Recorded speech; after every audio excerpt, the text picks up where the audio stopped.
हरे कृष्णा। आज की किस क्लास में सभी भक्तों का स्वागत है। सभी भक्तों का स्वागत है। हम कीर्तन से स्टार्ट करेंगे। जय राधा माधव कुंज बिहारी, जय गोपी जन वल्लभ गिरिवरधारी, यशोदानंदन व्रज जन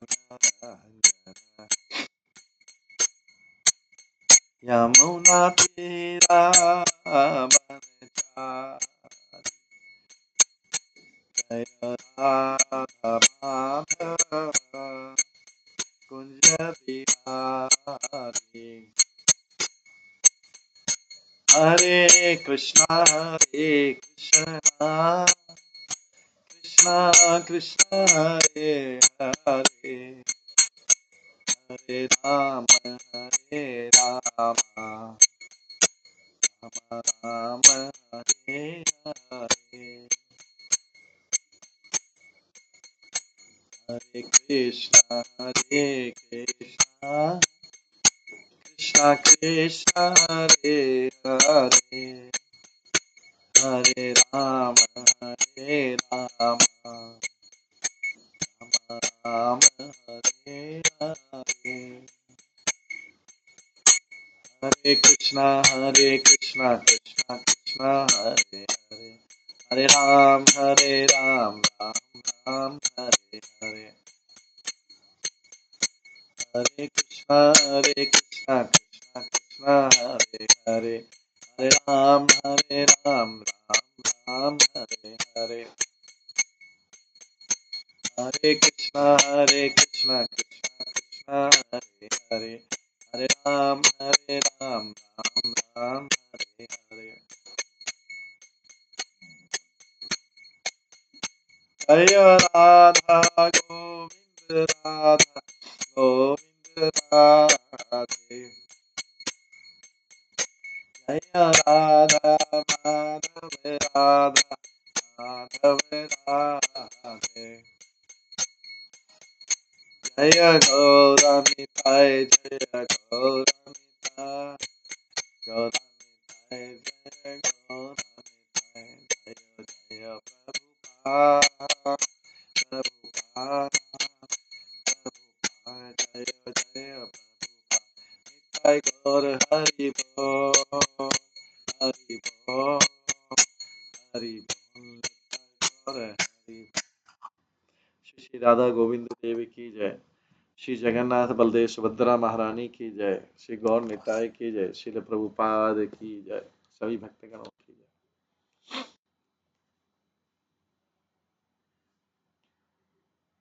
कल की क्लास में हम श्रवण कर रहे थे श्री भक्ति रत्नाकर के 5वें अध्याय से। भक्ति रत्नाकर के 5वें अध्याय से श्रवण कर रहे थे। हमने भगवान के अलग अलग लीला स्थलों का श्रवण किया था और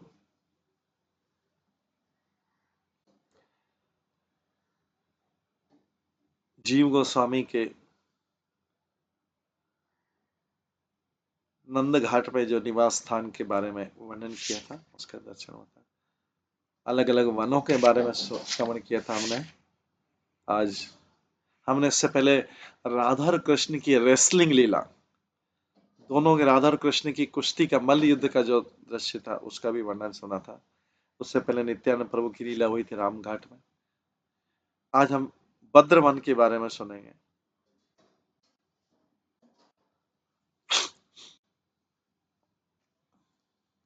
इसके बाद में जो है राघव पंडित और सारे लोग शुरू खुरू को छोड़ के वहां से प्रस्थान किए, भद्रवन में आए।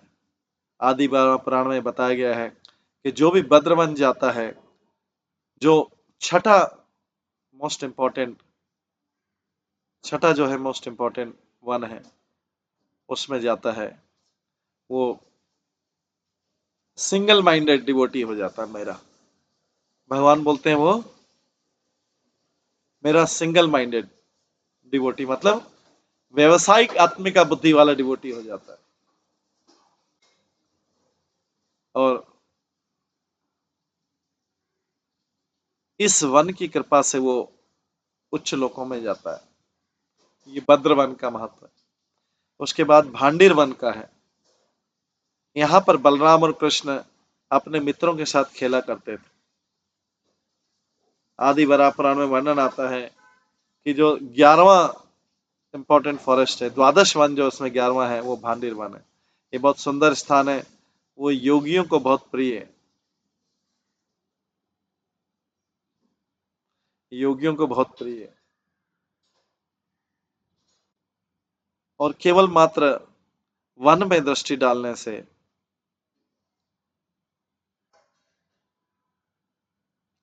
केवल मात्र वन में दृष्टि डालने से, उस वन पे दृष्टि डालने से व्यक्ति को दूसरा जन्म नहीं लेना पड़ता है। भांडिर वन भगवान की लीलाओं का।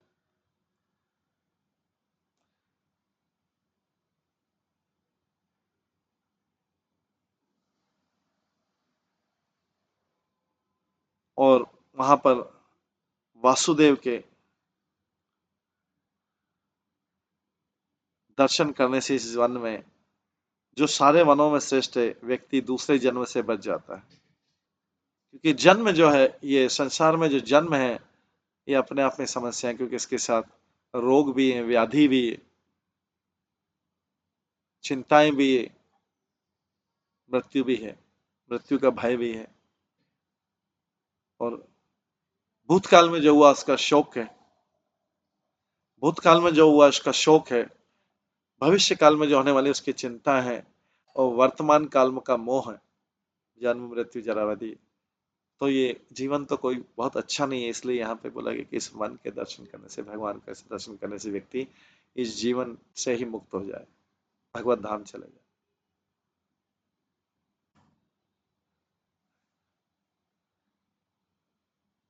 शहरी विलेज में कृष्ण जो है,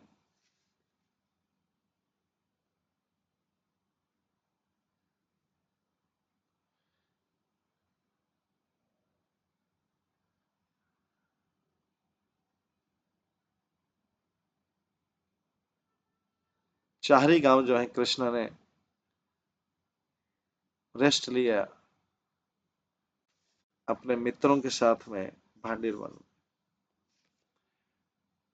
और माठ ग्राम जो, जहाँ पे बलराम और कृष्ण खेला करते थे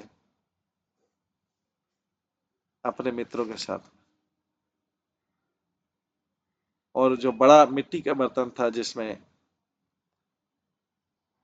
ब्रजवासी दही को स्टोर करते थे, ये वो इस स्थान के कारण इस स्थान का माठ, मट्ठा मतलब दही होता है, उससे स्थान का नाम पड़ गया माठ।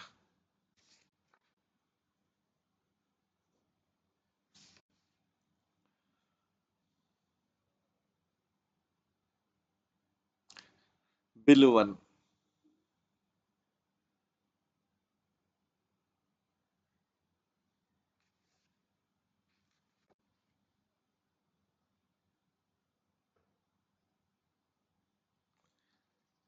बिलवन, यहाँ पे जो बलराम और कृष्ण जो हैं, उन्होंने पके हुए बेल फ्रूट खाए, बिलवन। आदि वराह पुराण में कहा गया कि इस वन के बारे में कि बिलवन जो है, इसकी देवता लोग भी पूजा करते हैं। और जो भी इस वो विजिट करता है, उसकी ब्रह्मलोक में पूजा, उसकी ब्रह्मलोक में पूजा होती है। बलिवन में एक व्यक्ति जो है, कृष्ण कुंड में स्नान करके सारे प्रकार के पापों से मुक्त हो सकता।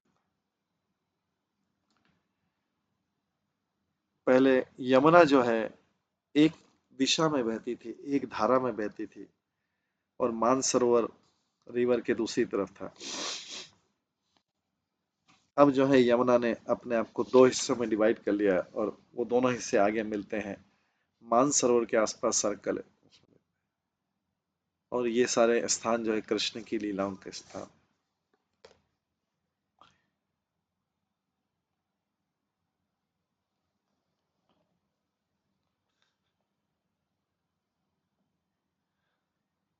लोहवन,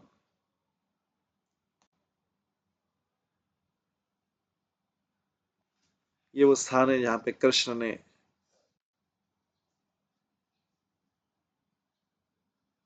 असुर लोहजंग को मारा था और उनकी गायों को चराया था। आदि वरा पुराण में कहते हैं कि जो 9वां वन है, लोह वन है, ये असुर लोहजंग द्वारा रक्षित है। ये सभी पापों को नष्ट कर देता है।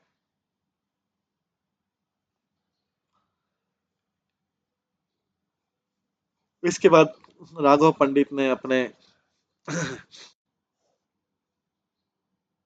अनुयायियों को बताया वो आनंददायक स्थान जहाँ पर नंद कुमार घूमते थे, भ्रमण करते थे कृष्ण बलराम के विग्रह को देख के।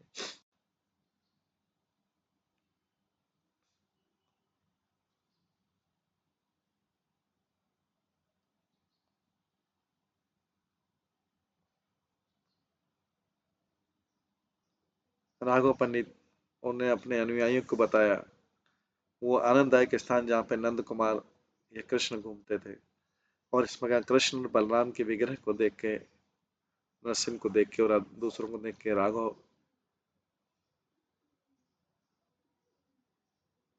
उनको यमुना के किनारे लगे जहाँ पे राधा और कृष्ण अपनी बोट लीलाएं करते।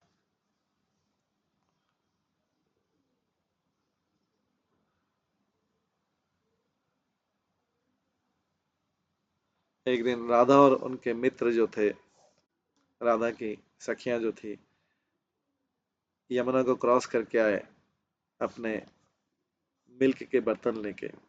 और उनकी जो सुंदरता है उसने उससे कृष्ण राधा रानी, इस प्रकार राधा रानी और सखियों की सुंदरता से कृष्ण आकर्षित हुए। कृष्ण उनका इंतजार कर प्रतीक्षा कर रहे थे एक टूटी हुई नाव लेके, और उसका जो है उनको रिवर क्रॉस करने के लिए जब राधा ने उनको देखा तो उनको बुलाया कि आप मेरे को जो है बार बार उधर ले जाओ, दूसरी साइड में रिवर।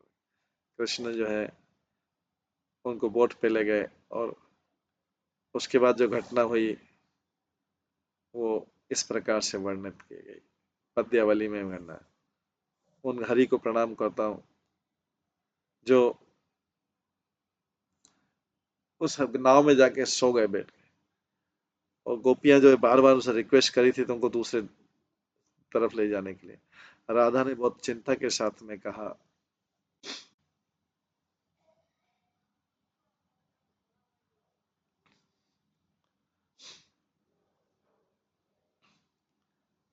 कृष्ण का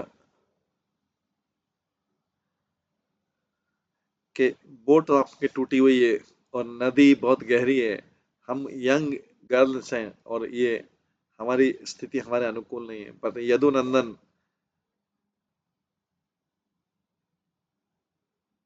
हम तभी सेव हो सकते हैं जब आप हमें उस बोट के से ले जाएं। और यदुनंदन आपके कहने पर मैंने अपना मिल्क का वेसल छोड़ दिया, मेरा नेकलेस जो था और मेरा स्कार्फ भी छोड़ दिया है, लेकिन नदी का दूसरा किनारा तो दिखता भी नहीं है। ये बोट पानी से भरी जा रही है और किसी भी समय ये डूब सकती है। और ये चक्र चल रहे हैं और क्या ऐसी दुविधा आ गई, ऐसी विपदा आ गई। इसके बाद भी कृष्ण यू आर बहुत आनंद से तुम तालियां बजा रहे हो, मेरे तो हाथ थक गए यहाँ से पानी में निकाल निकाल के, और आप लोग हमारे बारे में जोक कर रहे हैं। कृष्ण, मैं अगर इस बार बच गई तो आप क्या, कभी आपके बोट पे नहीं बैठो।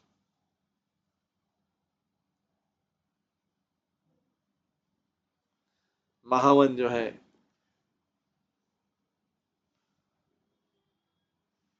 इसके बाद अगला वन जो है महावन है।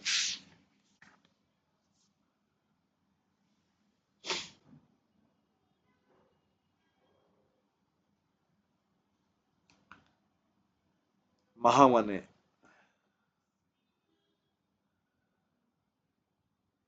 तो ये बात में फिर राघव पंडित, श्रीनिवास आचार्य और नरोत्तम दास ठाकुर ये तीनों महावन में एंटर किए।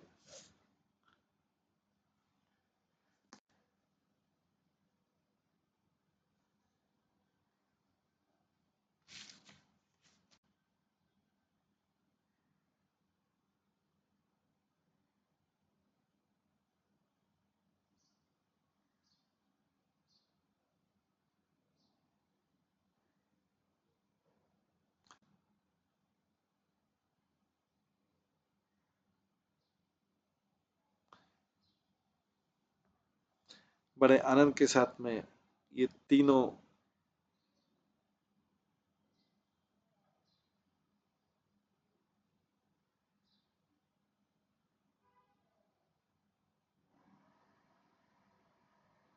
तीनों यात्री जो है महावन में प्रवेश किए और राघव पंडित ने श्रीनिवास को बोला और नरोत्तम को बोला कि ये नंद यशोदा का महावन में नंद यशोदा का महल है, इसका वर्णन नहीं किया जा सकता है। राघव पंडित ने कहा एक, ये देखो ये कृष्णचंद्र का बर्थ प्लेस है, जहाँ पे नंद जो महाराज अभिभूत हो गए थे कृष्ण के मुखमंडल को देख के। ग्वाल बाल उनको देखने के लिए आया था, नंद महाराज ने उनके पुत्र का जन्मदिन मनाया था, कई चीजें डिस्ट्रीब्यूट करके। उस समय सारा जगत जो है एक्सटेटिक जॉय से आनंद में डूबा हुआ।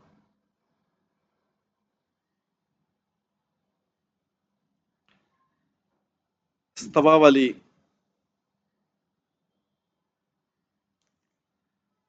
ब्रज विलास में कहा गया है, मैं उस महावन को प्रे करता हूँ जहाँ पे ब्रजनाथ नंद ने कृष्ण का जन्मदिन मनाया था और 18 मिलियन मतलब 1 करोड़ 80 लाख गायें दान में दी थी।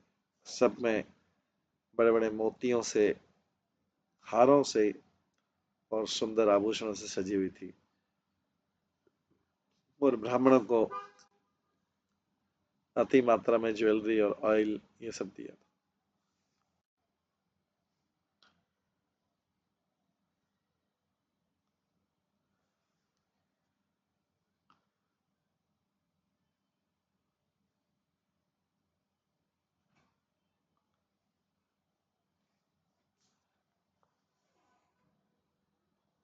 नरोत्तम दास ठाकुर का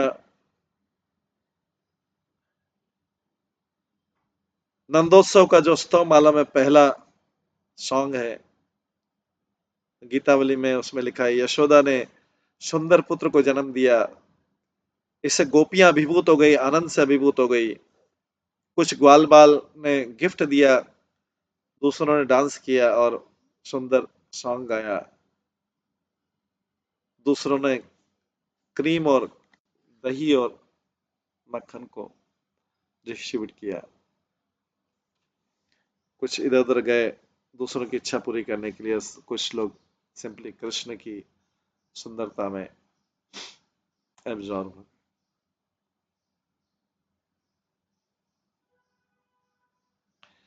दूसरे सॉन्ग में कहा गया है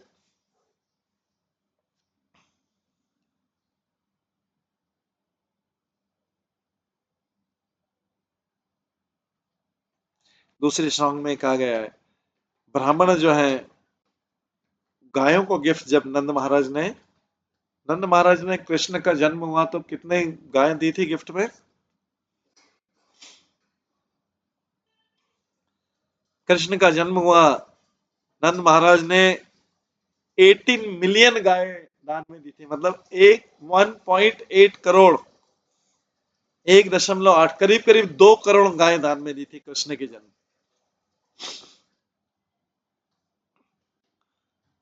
नंद महाराज पिता ने अपने पुत्र के उसमें 2 गर्भ गाय का दान में दी।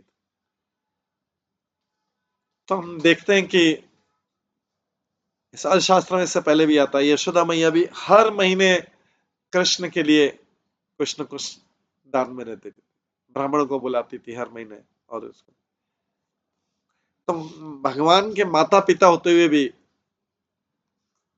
ये जो है ब्राह्मणों को प्रसन्न रखते थे, और भगवान कुछ न कुछ जो है आध्यात्मिक गीत गाना स्तवमाल जैसे पे लिखा है। नंदोत्सव के प्रथम सॉन्ग में स्तवमाला में गीतावली में गाया, ये नंद महाराज गा रहे हैं। क्या गा रहे हैं? ये आध्यात्मिक गीत गा रहे हैं। आधुनिक में यही बालक का जन्म जो मटेरियल पार्टीज और उसमें सारा इनऑस्पिशियस चीजों में हो गया, लेकिन यहाँ पे वो बनाते थे, वो भी सेलिब्रेट करते, लेकिन सब ऑस्पिशियस, सब ऑस्पिशियस। 1 करोड़, 1.8 करोड़, 2 करोड़ गाय करीब नंद महाराज ने दान में दी। और वो गाय क्या थी? सब आभूषणों से सजी हुई थी, और क्रीम और कर्ड ये सब गिफ्ट दिए। दूसरे सॉन्ग में कहा गया है कि ब्राह्मण संतुष्ट हुए पूरे गायों के गिफ्ट से। इतनी गाय दी दान में कि ब्राह्मण संतुष्ट है, ब्राह्मण को पूरा संतुष्ट करके घर से भेजा। और Brajeshwar please satisfy the Sinner.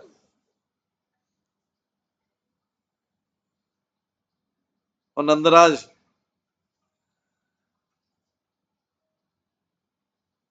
आपके पास ऐसा सुंदर पुत्र हुआ है, you got such a beautiful son, so set please satisfy the Brahmin with gift suitable for your celebration. उन ब्राह्मणों को जो है नंद महाराज से बोल रहे हैं, आपका पुत्र हुआ आपके यहाँ पे, आप सारे ब्राह्मणों को सेटिस्फाई कर।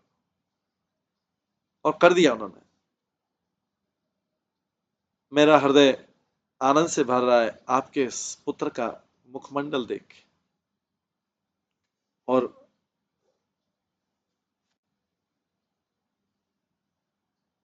इससे सारी इच्छाएं संतुष्ट, उनका मुखमंडल देख के। कृष्ण का कोई मुखमंडल देखे तो सारी इच्छाएं खत्म हो जाए। तो यहाँ पे बोल रहे हैं इससे सारी इच्छाएं पूरी हो जाए, कृष्ण का मुखमंडल। मैं तो आपके पुत्र के में एब्जॉर्ब हो जाता हूं पूरा, जो कि काले हंस के समान है, सनातन की कुटिया में काले हंस के समान फ्लोट कर रहा है। इस प्रकार से वास्तव में हम अगर कृष्ण जैसा ऑस्पिशियस फेस देख लें तो हमारी सारी इच्छा, कृष्ण सारी इच्छाओं को, खाली उनके दर्शन करने सारी इच्छाएं पूरी। क्योंकि हमें जगत में ऑस्पिशियस हमें देखने को नहीं मिलता, सब इनऑस्पिशियस इनऑस्पिशियस, सब कुछ अमंगल है, तो कभी संतुष्ट नहीं हो पाता।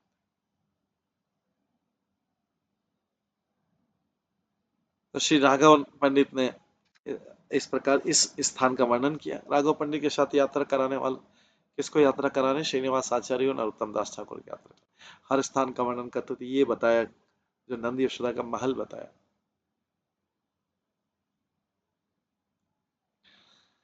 तो हजारों गिफ्ट बांटे गए ब्राह्मणों को, उनको संतोष, ब्राह्मणों को गाय दी गई हजारों, क्योंकि नंद महाराज के एक सुंदर पुत्र कृष्ण का जन्म।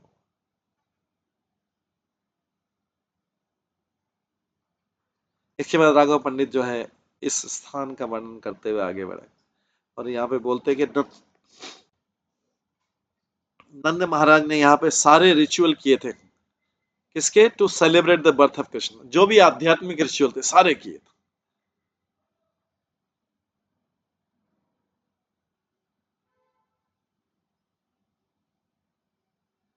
और गौशाला में नंद महाराज ने अपने गर्गाचार्य को अपने मन की बात बताई थी, और कंस का भय बताया कि कंस से मेरे को डर लग रहा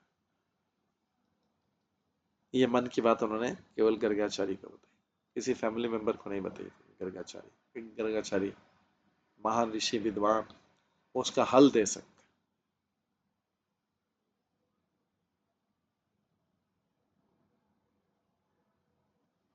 नंद diverts his mind to Gargacharya admitted his fear, कि उनको किस चीज का भय लग रहा है, उन्होंने गर्गाचार्य को मन बता दिया कि भैया। तो नंद महाराज ने भाई किसी और को क्यों नहीं बताया, पारिवारिक सदस्य को? क्योंकि वो और सब डर जाते हैं, और ज्यादा क्राइसिस हो जाता है कि कंस को पता लगे कि बालक हुआ इधर। वो तो हालांकि वासुदेव के बालक के पीछे पड़ा था, लेकिन इधर बालक हुआ उसको पता लग जाता तो कंस उसको मार देता। तो बालक तो उत्पन्न हुआ, लेकिन नंद महाराज को खुशी भी था तो भय भी था, और उन्होंने अपना भय केवल अपने ही समान किसी विद्वान व्यक्ति गर्गाचार्य को। नंद महाराज घर परिवार में किसी को भी बोलते तो और ज्यादा संकट उत्पन्न होता, तो क्राइसिस क्राइसिस कई गुना बढ़ जाता। गर्ग मुनि ने उनको आश्वासन दिया और गर्ग मुनि ने उनका नेम गिविंग सेरेमनी किया। गौशाला में सीक्रेटली किया नेम गिविंग, क्योंकि कंस को पता नहीं लगना चाहिए कि नामकरण संस्कार हो रहा है। इतने भय में कृष्ण का सारा काम ही भय में हुआ है। उनके पैदा होने से पहले ही देवकी वसुदेव को भय था कि वो पैदा होंगे तो कंस मार डालेंगे। ऐसी परिस्थिति में भगवान ने जन्म लिया कि जन्म से पहले ही भय है, और जन्म से पहले उनके 6 भाई मारे गए। कोई बोलेगा भगवान का जन्म ऐसा, तो ये तो सब अशुभ चीजें हुई। कोई सामान्य व्यक्ति क्या सोचेगा, पहला भाई मारा गया कृष्ण के, दूसरा तीसरा चौथा पांचवा छठा मारा, उसके बाद 7वें में तो बलराम जी वो गर्भपात हो गया। वो देवकी के गर्भपात हुआ, भगवान बलराम जी रोहिणी के गर्भ में ट्रांसफर। कैसे जन्म हो रहे हैं, जो सब कुछ ऑस्पिशियस करने वाले हैं, उनका जन्म किस कंडीशन में हो रहा है, उनका जन्म किस कंडीशन में हो रहा है। भय से आतंकित देवकी वसुदेव रात दिन भय से आतंकित हैं। उस कंडीशन में गर्भ से या उनके हृदय से कृष्ण का जन्म। रातों रात उनकी सुरक्षा के लिए यमुना नदी के पास के बारिश चल रही थी। इतना बड़ा क्राइसिस, जन्म का क्राइसिस इतना बड़ा। भाई मारे गए, दूसरा भाई गर्भपात हो गया बलराम जी के समय, और कृष्ण को स्वयं इतने भयभीत, इतने में छुपाने के लिए उसको नंद महाराज क्या भेज दिया। ये थी कृष्ण की अवस्था, जन्म लेने की अवस्था।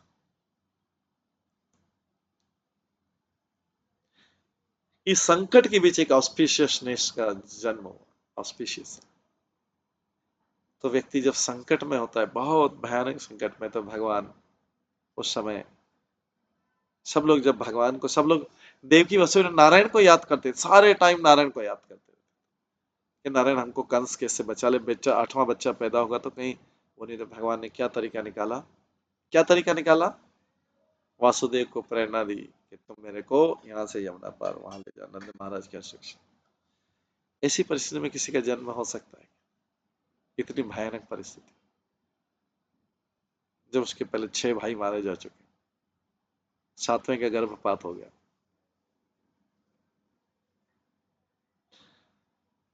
तो यहाँ पे सीक्रेटली कंस के भय से नामकरण संस्कार कंस ने।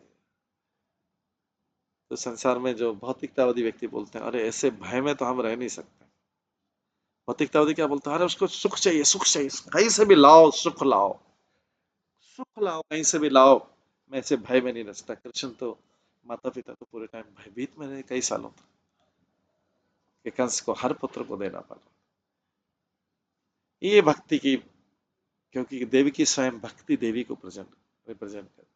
देवी की कौन है, स्वयं भक्ति देवी। देवकी भक्ति देवी, तो इसीलिए शास्त्रों में कहा गया है कि देवकी के 6 पुत्र मारे गए, देवकी के 6 पुत्र मारे गए। तो देवकी के घर में भगवान कब आए, जब 6 पुत्र मारे गए, मतलब 6 अनर्थ, काम क्रोध लोभ मोह मद और मत्सर, ये 6 जब चले जाएंगे, तब जाके बलराम जी आएंगे जो गुरु के समान है।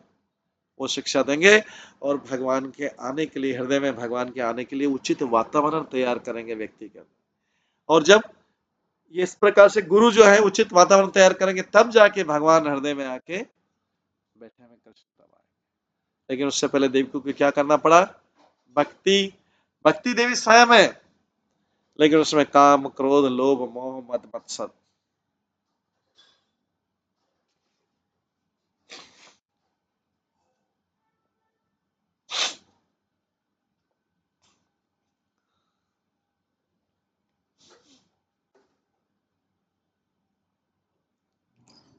मद और मत्सर हैं, ये जाने पड़ेंगे। चाहे भक्ति भी, भक्ति देवी तो देवी के स्वयं भक्ति देवी,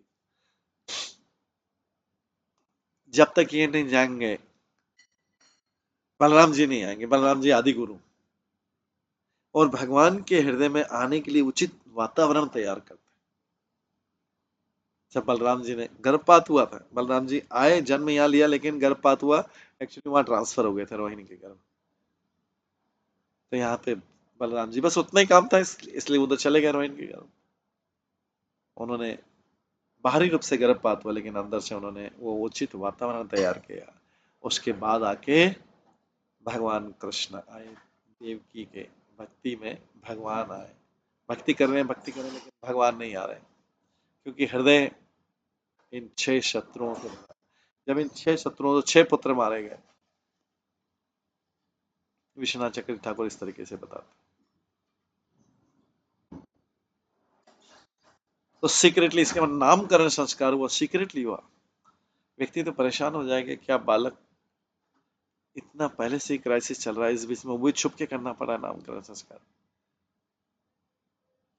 ब्रजेंद्र कुमार कृष्ण ने बाद में यहीं पे, ये सब शॉर्ट में नहीं लिया था, पूतना को मारा था, और यहीं पे पूतना का क्रिमेशन किया गया था, उसको जलाया गया था। इसके बाद भगवान ने, ये सब शॉर्ट में सारी लेने, एक चैरियट रथ को, छकड़े को तोड़ा था, ग्राउंड पे लेटे थे। पद्यावली में आता है, कृष्ण के बाल्यकालों का वर्णन आता है। ये देखिए गोलू, इस बेबी की महिमा देखिए, श्री कृष्ण जो, जिसके लाल लाल हथेलियां थी एकदम, और उसके लाल लाल पैर थे, वो ब्यूटीफुल सुंदर गोरोचन तिलक से सजाए हुए, जन्म से इनको तिलक से सजाया जाता। और इस प्रकार से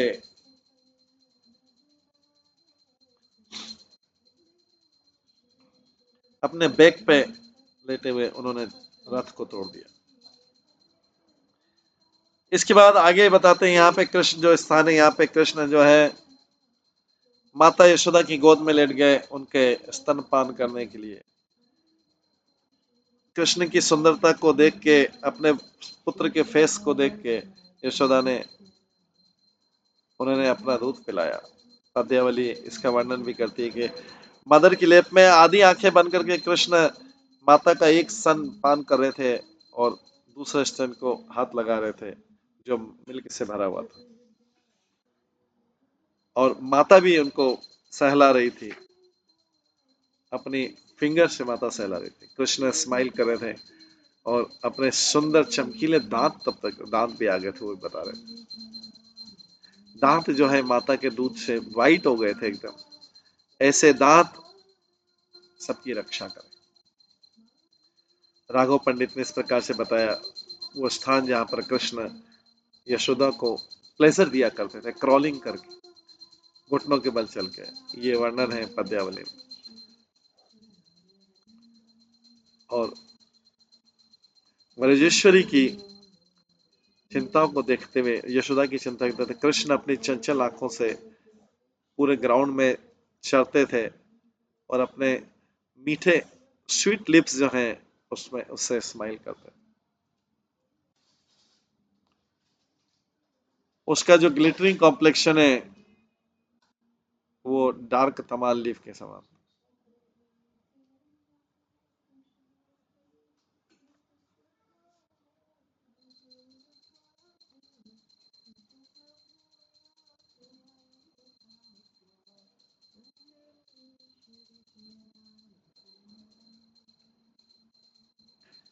जब गोपियां कृष्ण को बोलती थी कि उसकी आंख कहाँ है बताओ, जैसे बालक से पूछते तो आंख बताता, अच्छा ईयर कहाँ है बताओ, तो कृष्ण जो है, ये वही चालू परंपरा। यशोदा पूछती थी, अच्छा ईयर बताओ कहाँ है, आपके कान कहाँ है, तो जो है कृष्ण कान बताता। अच्छा नोज कहाँ है बताओ, तो नोज बताता। फेस कहाँ है बताओ, इस प्रकार से भगवान पॉइंट आउट करते थे अपनी छोटी फिंगर से, और इस प्रकार से यशोदा मैया को आनंद देते थे। ये आध्यात्मिक आनंद है, आध्यात्मिक मटेरियल आनंद नहीं। और देखो ये स्थान जहां पे कृष्ण ने अपने पूरे शरीर पे धूल लपेट ली थी। माता यशोदा उनको डांटती थी कि मैंने अभी तुमको स्नान कराया, अभी परफ्यूम लगाया, और आपने तुम्हारे तुरंत डस्ट कवर कर लिया। कितना शैतानी करते थे कृष्ण, कितना शैतानी करते। यशोदा मैया को सारे टाइम चिंतित रखते, लेकिन यशोदा मैया की चिंता थी, ये भक्ति थी उनकी। चिंता कृष्ण के लिए चिंता करना, ये उनकी भक्ति है, आध्यात्मिक चिंता है। भौतिक जगत के लिए चिंता करना व्यक्ति के अनेक बीमारियों का कारण है, और व्यक्ति नीचे से डिस्ट्रॉय होता जाता है, डिस्ट्रॉय होता जाता है, पतन होता जाता है व्यक्ति शारीरिक रूप से। लेकिन कृष्ण के लिए जो चिंता है, यशोदा मैया सारे टाइम ये भौतिक जगत वाला टेंशन नहीं, किसके लिए चिंता? कृष्ण के लिए चिंता। कितना डिफरेंस है दोनों चिंताओं में। एक चिंता व्यक्ति को हेल्दी बनाती है, ऊपर ले जाती है।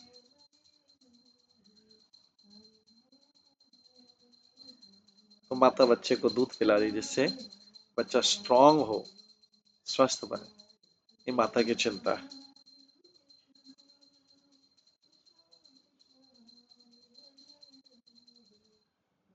तो बचपन का समय, ये बाल जब तक व्यक्ति 25 साल का, सब बिल्टअप का टाइम है, स्ट्रॉन्ग बिल्टअप। क्योंकि उसके बाद तो उसको भौतिक जगत में करना, उसके बाद डाउनफॉल का टाइम है, पतन का समय। तो यहाँ पे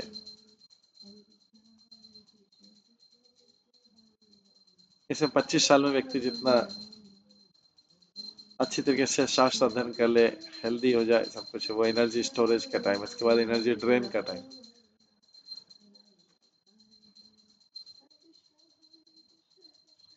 तो यशोदा मैया बोलती है अभी तो मैंने तुमको नहलाया था, परफ्यूम किया था, तुमने तुरंत दूसरे कॉल कर लिया। राघव पंडित बोलते हैं ये देखो, ये आगे का स्थान देखो, एक एक दो दो लाइन में एक एक स्थान कर, यहाँ पे ब्यूटीफुल कृष्णा माता के पास दूध पीने के लिए जाते थे।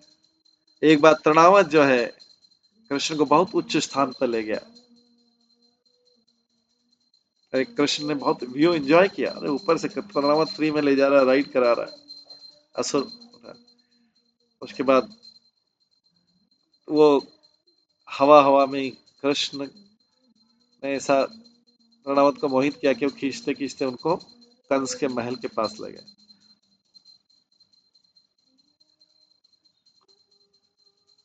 फिर वहां पे ही तृणावत को नीचे गिरा दिया, मार दिया। एक बार कृष्ण आगे देखो, ये स्थान देखो, यहाँ पे कृष्ण ने मिट्टी खाई थी और बजेश्वरी को, यशोदा को पूरा यूनिवर्स बताया था। इसलिए इस स्थान को बोलते हैं ब्रह्मानंद।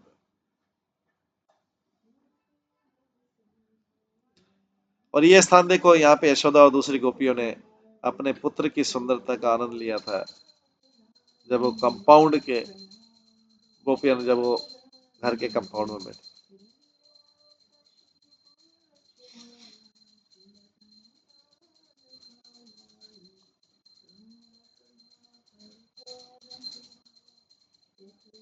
जब नंद और नंदनंदन 5 साल के थे, बहुत रेस्टलेस थे, बहुत चंचल थे। तो कई बार बोलते हैं, माता लोग बोलते हैं, अरे बालक बहुत चंचल है, बालक चंचल है। यशोदा का मैया का बालक तो सबसे ज्यादा चंचल था।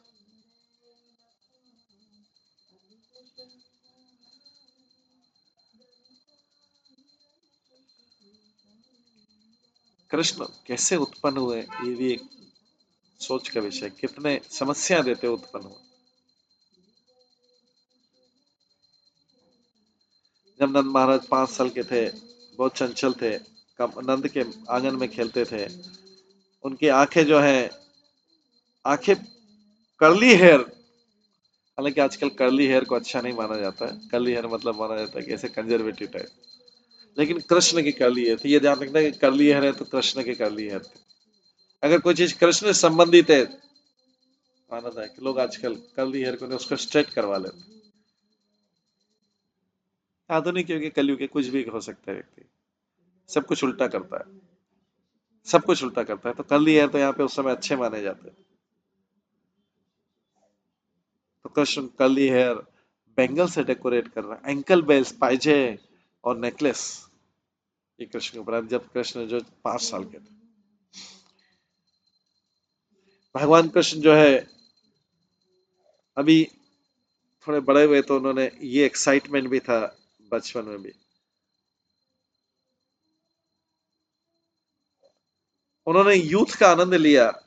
गोपियां जो है उनको रोने से रोकने के लिए अपने होठों से किस करती थी और उसके हार को प्रेस करती थी, अपने गर्दन को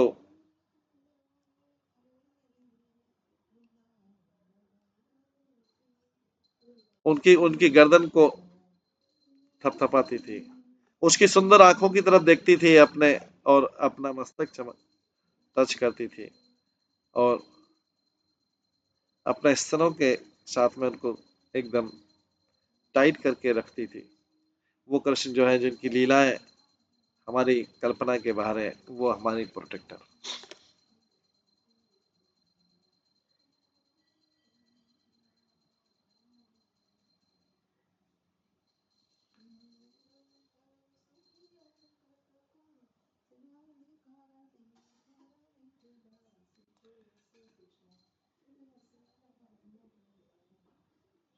वनमाली कृष्ण जो है आनंद देते थे न्यूली वेडेड गोपी को, नई नवेली गोपी को उनके पिता की गोद में रख। जब यशोदा उनसे पूछते थे आज तो आपने कितना दूध लिया है, तो नौटी कृष्ण जो बोलते थे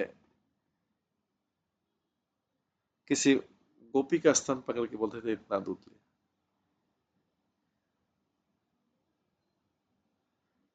ऐसे कृष्ण हमारी रक्षा करें। वो केशव जो थे, यंग युवा गोपी जो थी, केशव युवा गोपियों का स्तन टच करके बोलते थे, मजाक करते थे उनके साथ। ऐसे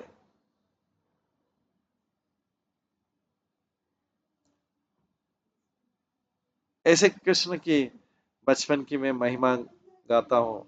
जब वो घुटनों के बल क्रॉल करते थे मक्खन से भरे हुए बर्तन की तरफ, लेकिन अपने माता से डरते थे कि कहीं माता तो नहीं देख रही है क्या।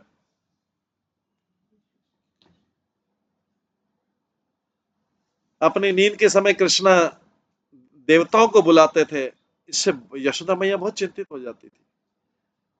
कृष्ण बोलते थे जब सोते थे, ए शिव यहाँ आओ, तुम्हारा स्वागत है, मेरे पास बैठो। और ब्रह्मा मेरे पास मेरे लेफ्ट साइड में बैठो। कार्तिकेय और इंद्र आप कैसे हो?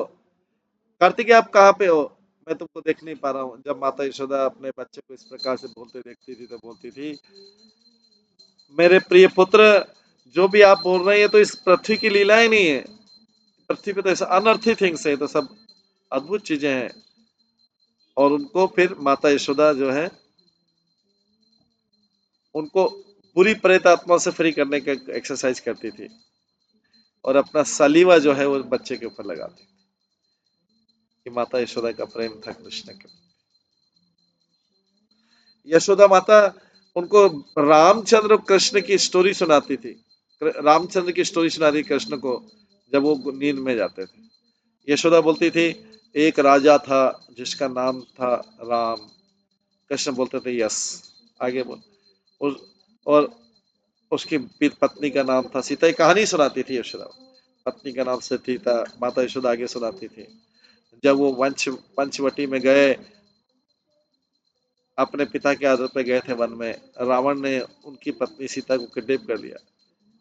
तो ये सारी स्टोरी पुरानी लीला के सुन के कृष्ण जो चंचल हो जाते थे, बोलते थे अच्छा।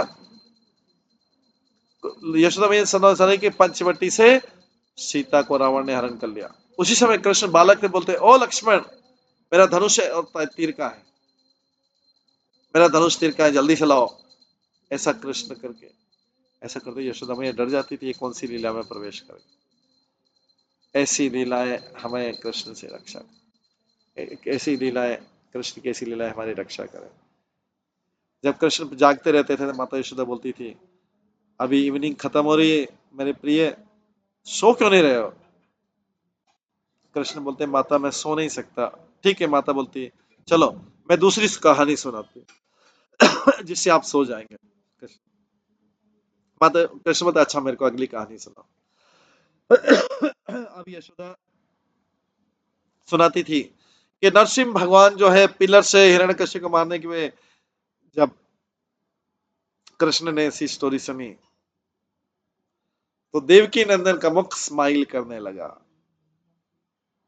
तो इसी माता उनको स्टोरी सुना सुना के, हिरण्यकश्यप की स्टोरी, राम की स्टोरी सुना के सुनाती। इस तरीके से कृष्ण का लालन पालन कर रहे थे यशोदा मैया, बड़े सुंदर तरीके से लालन पालन कर रही थी।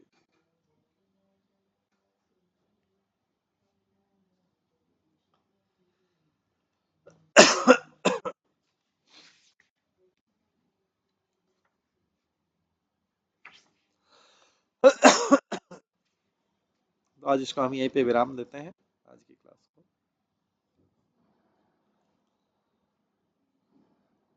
इसके आगे का जो कृष्ण की लीला है, क्योंकि अभी लोग वृंदावन में ही घूम रहे हैं, तो इतनी सारी लीलाएं, भागवतम में भी इन लीलाओं का वर्णन नहीं है। ये कृष्ण की लीला है, राघव पंडित जो है ले जा रहे हैं किसको, नरोत्तम दास ठाकुर और श्रीनिवास आचार्य को लीला स्थल दिखा रहे हैं। इसके आगे की लीला जो है हम कल की क्लास में श्रवण करेंगे। आज की क्लास को यहीं पे विराम देते हैं। सभी भक्तों का बहुत बहुत धन्यवाद। सब भक्तों के लिए एक बार हरे कृष्ण महामंत्र का जप करते हैं। हरे कृष्णा कृष्णा कृष्णा हरे हरे, हरे राम राम राम हरे। श्री श्री भक्ति रत्नाकर ग्रंथ की जय, श्रील प्रभुपाद की जय, श्री चक्रधारी चक्रवर्ती ठाकुर जी के। हरे कृष्णा कृष्णा कृष्णा कृष्णा हरे हरे, हरे राम राम राम।